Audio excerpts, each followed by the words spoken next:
তার উদ্দেশ্যে বলছি, এই বেটা, ছোট লোক ভাববি না নিজেকে, মানে নিজেকে কখনো ছোট ভাববা না। আমি ছোট লোক তোমাকে বলছি না, মানে হচ্ছে তোমার যে ভাবনাটা, এই ভাবনাটা ছোট পরিসরে নিও না। এত এত প্রতিযোগী হয়েছে, কি হয়েছে? এখানে তোমরা যারা পরীক্ষা দিবা, ধরো 1 লাখ শিক্ষার্থী পরীক্ষা দিল, সেখানে 4 থেকে 5 হাজার স্টুডেন্ট ধরো কোয়ালিফাইড হইলো। এখন কথা হলো যে ভাই, এই 1 লাখ শিক্ষার্থীর মধ্যে 1 লাখ শিক্ষার্থী যদি হয়, এখানে 1 লাখ শিক্ষার্থী কি তোমার রিয়েল প্রতিযোগী? মানে সবাই কি পড়াশোনা করে? না, এর মধ্যে 50% আছে জাস্ট মন চাইলো পরীক্ষা দিবে, পরীক্ষা দিয়ে চলে আসবে।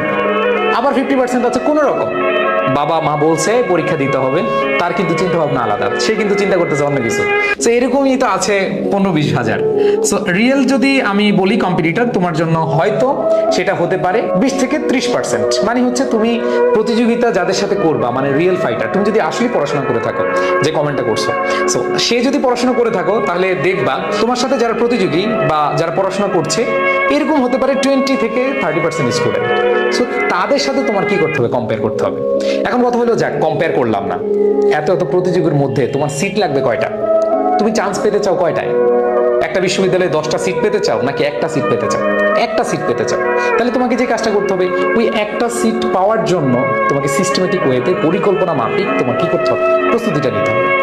তো তোমার মাথায় নেওয়া দরকার নাই কতজন প্রতিযোগী, কতজন পড়তেছে। আমি যে হিসাব করলাম, এই হিসাবও তোমার দেখার দরকার নেই। তুমি টার্গেট নিবা যে আমি অমুক বিশ্ববিদ্যালয়ের অমুক সাবজেক্টে পড়তে যাচ্ছি, আমাকে কি করতে হবে?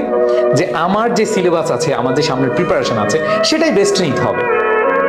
কে কত ঘন্টা পড়লো, কতজন প্রতিযোগী আছে, সবাই পড়ে ফেলতেছে, আমি পড়তে পারতেছি না, এইসব বিষয় তোমার কোনোভাবেই মাথায় নিয়ে আসা যাবে না।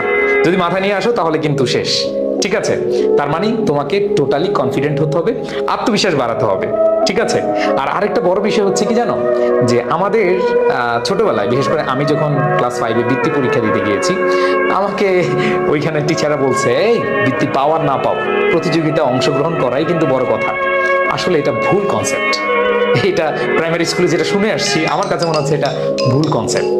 এই কনসেপ্টটাই মাথা থেকে বাদ দিয়ে দিবা। প্রতিযোগিতা আছে, তুমি প্রতিযোগিতা অংশগ্রহণ করছো, এটাই তোমার জন্য যদি বেশি হয়, তাহলে ভাই তোমার দরকার নাই বাবা মার টাকা কষ্ট করে যে অর্জিত টাকা আছে, সেই টাকাগুলো তোমার এখানে ব্যয় করতেছে, অথবা তুমি নিজেই কষ্ট করে পড়াশোনা করছো, কিন্তু তোমার কাছে যদি মনে হয় প্রতিযোগিতায় অংশগ্রহণ করাই বড় ব্যাপার, নো নিড। তোমাকে আজকে থেকে মাথায় রাখতে হবে কতজন প্রতিযোগী, কতজন কি, এগুলো দেখার দরকার নেই। তোমার সিট লাগবে একটা, সেটাই তুমি কি করবা?